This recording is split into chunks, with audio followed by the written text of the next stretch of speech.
2026 மே மாசத்துல வெயில் அடிக்கும்னு தெரிஞ்ச முதல்வருக்கு 2024 மே மாசத்துல வெயில் அடிக்கும்னு ஏன் தெரியல?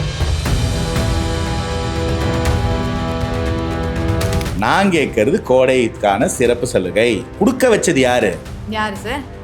நான் கேக்குறேன், நீங்க இல்லன்னு சொல்லுங்க. நான் ஒரு கேள்வி கேட்கிறேன், நீங்க இல்லப்பா இதெல்லாம் இல்ல தம்பி, அது உங்களுடைய காசு தான், நீங்க வாங்கிக்கங்கன்னு சொல்லி உங்க தலைவர் ஒரு வேற யார் காசு? வேற யார் காசு?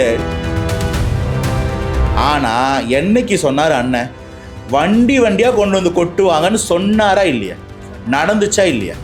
அப்ப இதுக்கு எனக்கு விளக்கம் சொல்லு. 23ல என்ன அவசரத்துக்கு ஐயா உதயநிதி துணை முதல்வர் அறிவிக்கப்பட்டார்? முதல் முறை முதல்வருக்கு மகனை துணை முதல்வர் ஆகிறதுக்கு 3 ஆண்டு தான் ஆச்சு. என் கேள்வி என்னன்னா,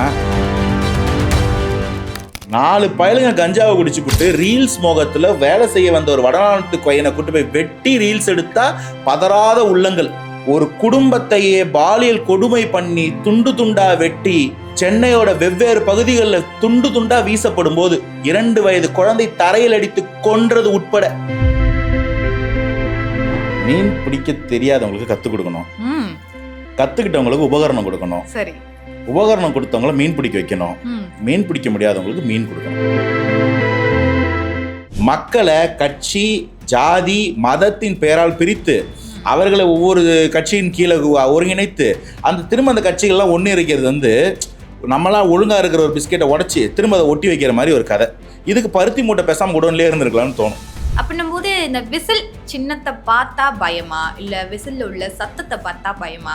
அது யார் கையில் இருக்குன்றதை பொறுத்து. Messenger is more important than the message. இன்னைக்கு தீய சக்தியை விழுத்துறோம்னா தாவேக்காரன் அடிப்பான்னு சொன்ன உடனே வருது பாருங்க ஒரு பயம். கிரிக்கெட் கிரவுண்டுக்குள்ள விசில் அடிக்கூடாதான். ஒரு விசில் சத்தத்துக்கு பதறுதுன்னா நல்லா பதறட்டும். எந்த ஒரு கட்சி கேட்டுருமோன்ற அச்சம் இருக்கு, எந்த ஒரு கட்சிக்கு மக்களோட ஆதரவு இருக்குன்னு பாத்தீங்கன்னா 2த்துக்கு ஒரே பதில், தாவேகா.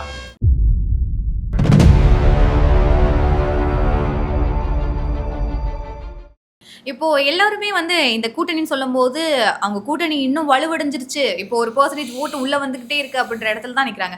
இப்போ திமுக தன்னுடைய கூட்டணி செட்டை கரெக்டாக பண்ணிட்டே இருக்காங்க. தாவேகா இப்போ வரைக்கும் கூட்டணி என்னவா இருக்குன்னு கூட நமக்கு தெரியல. அதிமுக அவங்களுடைய கூட்டணியை நிர்ணயிச்சிருக்காங்க, அவங்களுக்கான சீட்டுகளையும் வழங்க ஆரம்பிச்சிட்டாங்க.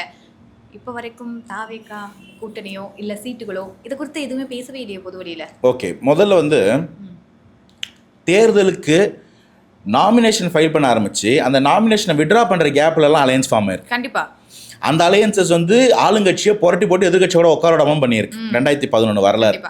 ஸோ டைம் இருக்கு, ரொம்ப அவசரப்பட வேண்டாம். 1. 2வது, தேர்தல் ஒரு பக்கம் எத்தனை கட்சி இருக்குதுன்னு பார்த்து அதுக்கு ப்ரோரேட்டா பேசிஸ்ல ஓட்டு கொடுப்பாங்களா, இல்லை ஒரு சின்னம் ஒரு முதல்வர் கேண்டிடேட்டுக்கு மக்கள் எத்தனை கோடி ஓட்டுகள் கொடுக்குறாங்களோ அதை பேஸ் பண்ணியா? எங்க பெரும்பான்மையான ஓட்டுகள் இருக்கோ அவங்கதான் சிறப்பு. ஸோ எத்தனை பேர் நிற்கிறாங்கன்றது 2வது. ஒரு வீரனை எதிர்த்து நிற்கணும்னா ஒரு படையே நிற்கும். கேள்வி என்னன்னா, அந்த மொத்த படையை சேர்ந்து அந்த வீரனை வீழ்த்த முடியுமான்னா முடியாது. அப்போ அந்த வீரன் தலைவனாகிறார். ஸோ எவ்வளோ பேருன்றது முக்கியம் இல்லை, யாருன்றது முக்கியம். கிளியரா? ஸோ இது எல்லாத்தையும் தாண்டி இந்த கட்சிகளை, இந்த நரேஷன் திமுக 75 ஆண்டு காலமாக உருவாக்கின ஒரு கதை, எத்தனை கட்சி கூட்டணின்னு இதை நான் பாகுபாடாக பார்க்குறேன். மக்களை கட்சி ஜாதி மதத்தின் பெயரால் பிரித்து அவர்களை ஒவ்வொரு கட்சியின் கீழே ஒருங்கிணைத்து அந்த திரும்ப அந்த கட்சிகள்லாம் ஒன்று இருக்கிறது நம்மளாம் ஒழுங்காக இருக்கிற ஒரு பிஸ்கெட்டை உடச்சி திரும்ப அதை ஒட்டி வைக்கிற மாதிரி ஒரு கதை. இதுக்கு பருத்தி மூட்டை பேசாமல் குடோன்லேயே இருந்திருக்கலாம்னு தோணும். இங்கே தலைவர்களை, ஒரு தலைவனை பாகுபாடு அன்றி நான் என்ன ஒரு ஜாதிக்காரனாவோ ஒரு மதத்துக்காரனாவோ ஒரு இடத்துக்காரனாவோ பிரித்து பார்க்காம பிறப்புக்கும் எல்லாவும் இருக்கும், நாங்கள் எல்லாரும் ஒன்று, நம்ம எல்லாருக்கும் ஒரே இடம், இது தமிழ்நாடு, இந்த தமிழ்நாட்டுக்கு ஒரு முதல்வர் வேணும், அது நம்ம யாரையும் நமக்குள்ளே பிரித்து பார்க்காத ஒரு தலைவனாக இருந்தால் நல்லா இருக்கும்னு ஒருத்தன் நினச்சான்னா அந்த தலைவன் பிரித்து பார்க்காத தலைவனாக இருக்கணும்னு எதிர்பார்ப்பான். நான் அவரை பிரித்து பார்க்கக்கூடாது, அவர் என்ன பிரித்து பார்க்கக்கூடாது. அந்த ஒரு புரிதல் இந்த மாதிரியான 100 கூட்டணி இருக்குமா, 100 பேரையும் ஒன்னா சேர்ந்து பார்க்குற ஒரு தலைவனுக்கு இருக்குமா? 100 பேரையும் ஒன்னா எல்லாரையும் ஒன்னா சரிசமா பார்க்குற ஒரு தலைவருக்கு இருக்கும். அந்த தலைவர் கேஸ்ட் ரிலீஜன் நியூட்ரலா இருந்தா, ஏற்கனவே ஒவ்வொரு வீட்லையும் பரிச்சயமானவராக இருந்தா, ஒவ்வொரு வீட்டில் இருக்க தாய்மாருக்கும் அண்ணனாவோ தம்பியாவோ மகனா இருந்தா, ஒவ்வொரு வீட்டில் இருக்க குழந்தைங்களுக்கும் தாய் மாமனா இருந்தா, அதுதான் மேஜிக். அந்த மேஜிக்கை தான் நாங்கள் சொல்கிறோம் நடக்க போகுது அப்படின்னு. இந்த மேஜிக் கொடுக்குற பயத்துல தான் இவங்க இன்னும் கூட்டணி கட்சி சேர்த்துட்டு இருக்கிறாங்க. காங்கிரஸ்ல இருக்கக்கூடிய மூத்த தலைவர்கள் எல்லோருமே வந்து திமுக கூட கூட்டணி வச்சுக்கலாம்னு சொல்றாங்க. எல்லாருமேவா? மூத்த தலைமை எல்லாருமேவா? மூத்த நிர்வாகிகள் திமுக கூட கூட்டணி வச்சுக்கலான்றாங்க. இந்த இளைய சமுதாயத்தில் இருக்கக்கூடிய நபர்கள் வந்து தாவேக்கா கூட நம்ம போகலாம் அப்படின்ற மாதிரி சொல்லிட்டு இருக்காங்க.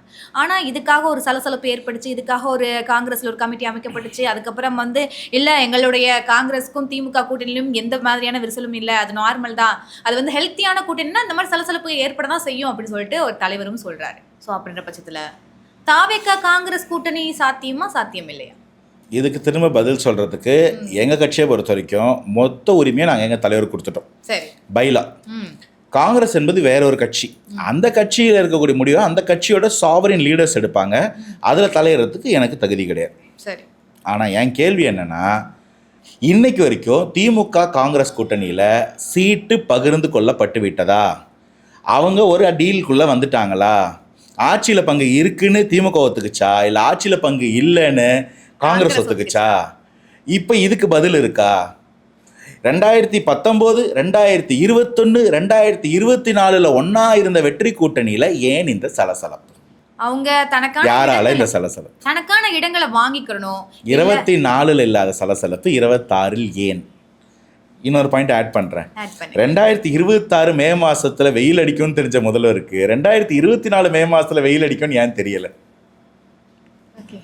ஏன்னா 24 எலெக்ஷன், 25 கேட்டிங்கன்னா எலெக்ஷன் இல்லைன்னா நமக்கு என்னன்னு வாங்க, பொங்கலுக்கு கூட காசு கொடுக்கல, அதை விடுங்க. 24 ஒரு தேர்தல் இருந்தது.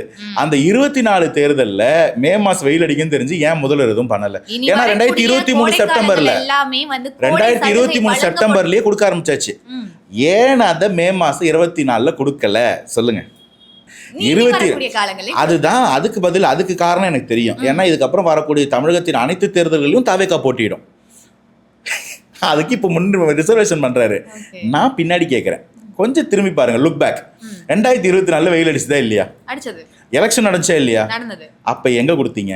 அப்போ 2026 தான் வெயில் அடிக்குன்னு கண்டுபிடிச்சீங்கன்னா ஒரு விளக்கமும் கொடுக்கப்பட்டுச்சு. இந்த சலுகைகள் குறித்தான கேசஸ் வந்து மார்ச் முதல் வாரமே வருது. சோ அதுக்கப்புறம் எங்களால கொடுக்க முடியுமோ தெரியாது. அது 1000 ரூபாய்க்கு பொருந்தும்.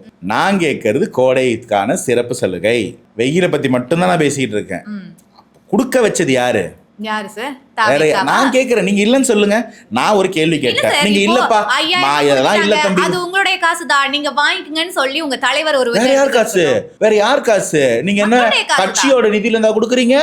நம்ம கட்டின வரி பணம் தானே கொடுக்குறாங்க. அப்ப மக்கள் காசு தான். அப்ப மக்களுக்கு நீங்க வந்து இவ்வளவு நாள் கொடுக்காம இருந்தது வஞ்சகம். 2023 செப்டம்பர் வரைக்கும் இழுத்தடிச்சது துரோகம்.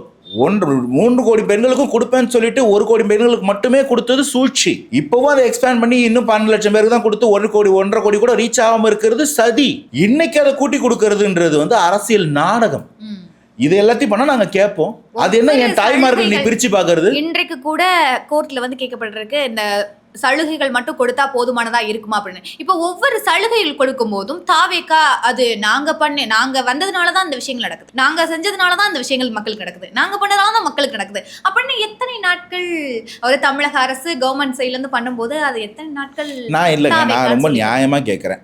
நான் ஒரு கேள்வி கேட்டேன், அதுக்கு ஒரு பதில் கொடுத்துருங்க. நாங்கள் அப்படி சொல்லவே இல்லை. 24 தேர்தல் நடந்தது, அப்பயும் வெயில் அடிச்சது, அப்போ கொடுக்கப்படாத ஒரு நிதி 26 தேர்தலுக்கு வெயிலுக்கு முன்னாடியே கொடுக்கப்படுதுன்னா எனக்கு அதுக்கு ஒரு லாஜிக்கலான பதில் மட்டும் சொல்லிடுங்க. நாங்கள் கிளைம் பண்ணல சாமி. ஆனால் என்னைக்கு சொன்னார் அண்ணன், வண்டியாக கொண்டு வந்து கொட்டுவாங்கன்னு சொன்னாரா இல்லையா? நடந்துச்சா இல்லையா? அப்போ இதுக்கு எனக்கு விளக்கம் சொல்லு. இன்னைக்கு வரைக்கும் கொடுத்த எந்த வாக்குறுதியும் நீங்கள் நிறைவேற்றிட்டீங்க? பெண்கள், மாற்றுத்திறனாளிகள், தூய்மை தேவதைகள், செவிலியர்கள், வெள்ளை தேவதைகள் அவங்க பேரை மாற்றிருக்காங்க, காவலர்கள், அரசு ஊழியர்கள், ரிட்டையர்ட் பென்ஷனாக இருக்கிறவங்க, இன்னைக்கு டீச்சர்ஸாக இருக்கிறவங்க, சம ஊதியத்தை கேட்குறவங்க, மாற்றுத்திறனாளிகள் உட்பட யாருக்கு கொடுத்த வாக்குறுதி நிறைவேற்றாம இன்னைக்கு நீங்க என்ன பண்ணிட்டு இருக்கீங்க? யார் பண்ண வைக்க? உங்களோட பாலிசி ஃப்ளால இவங்களெல்லாம் உங்களால சரி பண்ண முடியல. பாலிசி ஃப்ளா இது. அரசு எடுத்திருக்கக்கூடிய கொள்கை முடிவிலேயே தவறு. அப்ப இந்த தவறெல்லாம் இருக்கிற ஒருத்தர் எப்படியாவது அதை காசு கொடுத்து மூசி முழுக முடியுமா அப்படின்னு நினைச்சா யார் மேல அச்சம்? 23ல் என்ன அவசரத்துக்கு ஐயா உதயநிதி துணை முதல்வர் அறிவிக்கப்பட்டார். கலைஞர் ஆக சிறந்த அரசியல்வாதி, சிறந்த அறிவாளி, இல்லைன்னு மறுக்க மாட்டோம். அவருக்கு அவர் மகனை துணை முதல்வர் ஆகிறதுக்கு எத்தனை ஆண்டு பிடிச்சது? ஏறக்குறைய 30-35 வருஷம் ஆச்சு. அவரை வந்து அரசியலுக்குள்ள கொண்டு வராரு 80s மிட்ல. ஃபர்ஸ்ட் தேர்தல் வந்து 80s எண்டில் 89, 88 சம்திங். அதுக்கப்புறம் 30 வருஷம் ஆகி 2009 தான் துணை முதல்வர் ஆகிறார். 30-35 ஆண்டு. ஐயா உதயநிதியை துணை முதல்வர் ஆக்கிறதுக்கு ஐயா ஸ்டாலினுக்கு எவ்வளவு நாள் ஆச்சு? முதல் முறை முதல்வருக்கு மகனை துணை முதல்வர் ஆகிறதுக்கு 3 ஆண்டு தான் ஆச்சு. என் கேள்வி என்னன்னா, 3 ஆண்டுல அவர் கற்று தேர்ந்துட்டாரா, இல்லை அந்த 3 ஆண்டுல அவர் படித்த படிப்பினையே திமுக வேற எந்த உடன்பிறப்பும் படிக்கலையா? அண்ணன் துரைமுருகன், ஐயா KN நேரு, அக்கா கனிமொழி, அண்ணன் பொன்முடி உட்பட யாருக்கும் இல்லாத கொள்கை தெளிவு சேப்பாக்கம் சேகுவரா, நவீன பெரியார், இளைய பாரதியார் இவருக்கு வந்துட்டுதா? அப்போ இது யாரை இழிவுபடுத்தும் செயலாக நான் கேட்கணும், இல்லாட்டி யார் இதை பண்ணதான் நான் கேட்கணும். இப்போ இந்த கேள்விக்கு பதில் 23 தமிழகத்தில் எந்த ஒரு அரசியல் கட்சிக்கும் திமுகவை கேட்கக்கூடிய திராணி இல்லாமல் போயிட்டுதுன்னு நான் ஒரு குற்றம் சொல்கிறேன். கூட்டணியில் இருந்த கட்சிகளும் அதே நிலை, எதிர்பக்கம் இருந்த கட்சிகளுக்கும் அதே நிலை. கேட்க சக்தி இல்லை. இன்னைக்கு யார் அப்ப மாத்திரத்தை கொண்டு வருது? அன்னைக்கு துணை முதல்வரா ஒரு 3 ஆண்டு எம்எல்ஏவை கேட்க முடியல. எதற்கு அவசரமா நீங்க துணை முதல்வரா இவருக்கு முடிசூட்டுறீங்க, ஏன் பட்டாபிஷேகம் நடத்துறீங்கன்னு ஒரு கட்சியும் கேட்க முடியல. ஆனா இன்னைக்கு இவங்க எல்லா திட்டத்தையும் அவசரமா நிறைவேற்றுவாங்க, ஏமாத்துவாங்க, அரிபரியில காசு போடுவாங்கன்னா அப்ப இதுல எந்த கட்சியோட பலம் இருக்கு? எந்த ஒரு கட்சி கேட்டுருமோன்ற அச்சம் இருக்கு? எந்த ஒரு கட்சிக்கு மக்களோட ஆதரவு இருக்குன்னு பாத்தீங்கன்னா இரண்டுத்துக்கு ஒரே பதில், தாவேகா. அதனால தான் தாவேகா தூய சக்தி, திமுக தீய சக்தி. இந்த ஸ்லோகன் எல்லாம் நல்லா இருக்கு. இப்போ விசில் உங்களுடைய சின்னம், விசில் ஒரு சில இடங்களை தடை செய்யப்படுது இல்லை, உங்களுடைய அந்த விசில் சின்னத்தை ஏதோ ஒரு வார்த்தைகளால விவரிச்சு சொல்றாங்க. அப்படின்னும் போது இந்த விசில் சின்னத்தை பார்த்தா பயமா, இல்லை விசில் உள்ள சத்தத்தை பார்த்தா பயமா, இல்லை விசில் அப்படின்னாலே அனுமதிக்கப்படாத இல்லை நிராகரிக்கப்படக்கூடிய ஒரு பொருளா மாறிடுமா? அது யார் கையில் இருக்குன்றதை பொறுத்து. Messenger is more important than the message. Whistle வந்து புதுசு இல்லை, அது எப்பயுமே இருக்கு. எப்பப்போ எங்கெங்க இருக்குன்னு பார்த்தீங்கன்னா, ஒரு பஸ்ஸை நிப்பாட்டணும்னா கண்டக்டர் அடிப்பார், ஒரு திருடனை பிடிக்கணும்னா போலீஸ் அடிப்பார், டிராஃபிக் கிளியர் பண்ணோன்னா டிராஃபிக் சார்ஜென்ட் அடிப்பார், கேமில் ஃபவுல் நடந்ததுன்னா ரெஃப்ரி அடிப்பார், பசங்க ஒழுங்காக நேராக ஒரே கோட்டில் போனால் பிடி சார் அடிப்பார், குப்பைகள் எடுத்துக்கொண்டு போனோம்னா தூய்மை தேவதைகள் அடிப்பாங்க.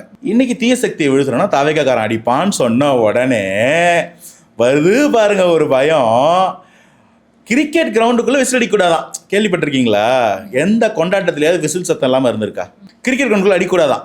உடனே கேள்வி கேட்டாங்க, என்ன கிரிக்கெட் வாரியம் இப்படி போட்டுருச்சா BCCI ICC? ஐயோ நாங்க இல்லைங்க, எங்களுக்கு இதுக்கு சம்பந்தம் இல்லைங்கன்னு சொல்லிட்டாங்க. இப்ப யார் சம்பந்தம்? என்ன அவசரம்? யாருக்கு பயம்? இங்க கஞ்சா ஆறா ஓடுது, வாயில நுழையாத பேர்ல போதைப் பொருள் கடையெல்லாம் இருக்குது, தெருக்கு தெரு கிடைக்குது, பள்ளி குழந்தைகள் விற்குது, வாங்குற நிலைமைக்கு போய் விற்கிற நிலைமைக்கு வந்துட்டுதுங்க, டீலர் ஆயிடுச்சு குழந்தைங்கள்லாம். இவ்வளவுத்தை தாண்டும் போது மனசு வெதும்பாத உடன்பிறப்புகள் 4 பயலுங்க கஞ்சாவை குடிச்சு புட்டு ரீல்ஸ் மோகத்தில் வேலை செய்ய வந்த ஒரு வடநாட்டு கொயனை கூட்டு போய் வெட்டி ரீல்ஸ் எடுத்தா பதறாத உள்ளங்கள்.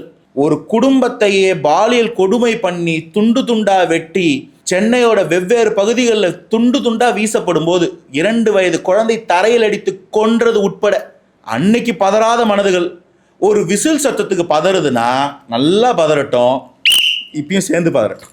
தாவேகா 2026 எத்தனை சதவீதம் வாக்குகளை வெல்லும்? God only knows. இந்த நரேஷன் செட் பண்ணுறவங்களுக்கு நிறைய பேருக்கு வேலை இல்லை. அவங்களுக்கு என்னென்னா வந்து சர்வே எடுத்துட்டோம் அப்படின்ட்டு அவங்க வாங்கின ஊதியத்துக்கு ஏற்ப ஒரு நம்பர் போடுவாங்க. நீங்கள் ஆனால் அந்த ஊதியத்துக்கு ஏற்ப அவங்க பண்ணும்போது அவங்க மனசுன்னு ஒன்று இருக்குல்ல, அது ஒரு வேலை செய்யும்.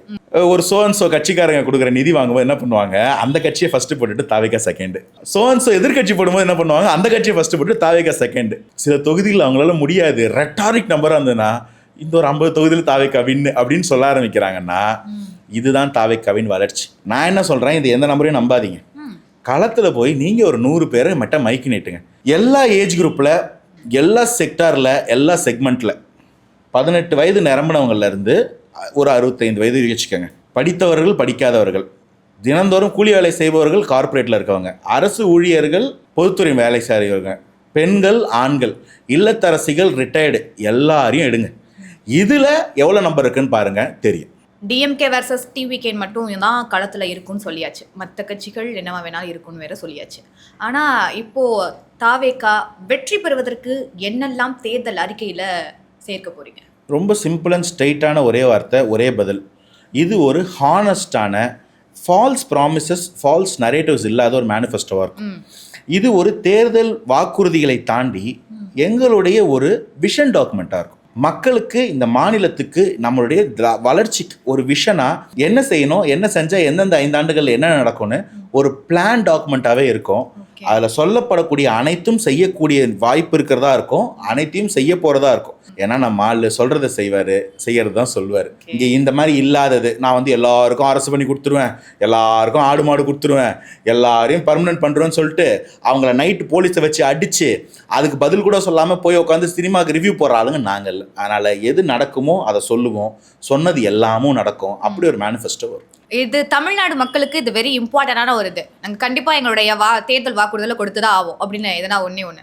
மீன் பிடிக்க தெரியாதவங்களுக்கு கற்றுக் கொடுக்கணும், கற்றுக்கிட்டவங்களுக்கு உபகரணம் கொடுக்கணும், சரி, உபகரணம் கொடுத்தவங்கள மீன் பிடிக்க வைக்கணும், மீன் பிடிக்க முடியாதவங்களுக்கு மீன் கொடுக்கணும். ஓகே. யாரும் பசியாக இருக்கக்கூடாது, யாருக்கும் சாப்பாடு இல்லாமல் இருக்கக்கூடாது, ஓகே, யார் ஒருத்தருக்கும் ஒன்று இல்லாமல் இருக்கக்கூடாது, இல்லாமல் இருக்கணும், எல்லோருக்கும் எல்லாமும் இருக்கணும். ஏன்னா நம்ம எல்லோரும் ஒன்று, பிறப்புக்கும் எல்லாமும் இருக்கணும். சார், இவ்வளவு நேரங்கள் உங்களுடைய நேரத்தை செலவழிச்சு நிறைய விஷயங்களை எங்கள் கூட பேசியிருக்கீங்க. அடுத்தடுத்து இதே மாதிரி இவங்க கூட நான் பேசணும். நன்றிகள் சார். வாய்ப்புக்கு நன்றி.